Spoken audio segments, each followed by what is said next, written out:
Major Gifts Ramp Up has invested in our local United Ways, and we believe that as United Ways across the nation, we're all in this together. So why hoard this extraordinary philosophy of how we really engage with local donors, going beyond the workplace giving that we know is continuing to dwindle year after year after year.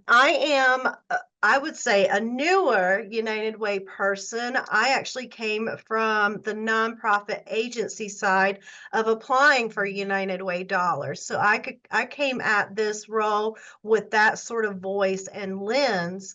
And then I've been with this organization going on 6 years now. And I always pick around and tell folks that I wish my board would have told me that the good old heydays of United Way were gone. And good luck, Jenny.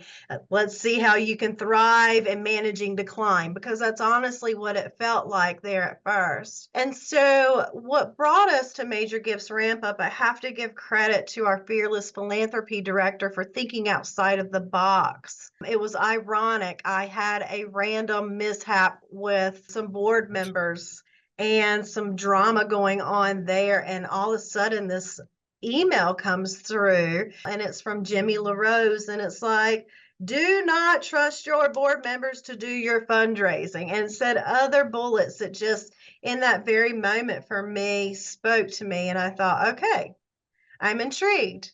So I sat in on the 2 day. I actually shut down our office, made my staff, all 5 of us, sit down and participate in the 2 day workshop. Then Audrey and I started meeting with Jimmy and Lewis, and Lewis was so great to come up to Rowan County here in North Carolina and present to our board of directors.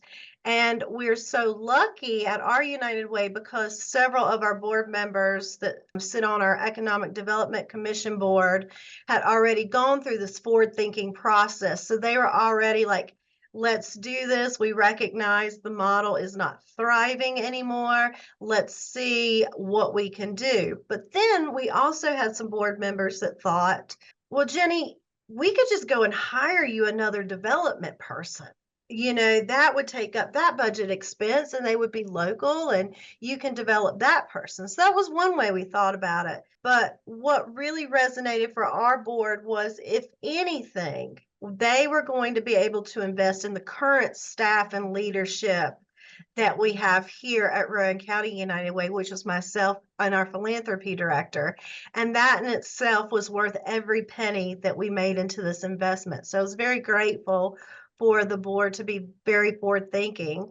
And I very much look forward to later in this presentation being able to share some, really tangible outcomes that are not just helping us in the yesterday when I sat down and met with a donor, but will continue to have residual impact on the work that we do, to the point where our efforts are now stabilizing our United Way for 25 plus years.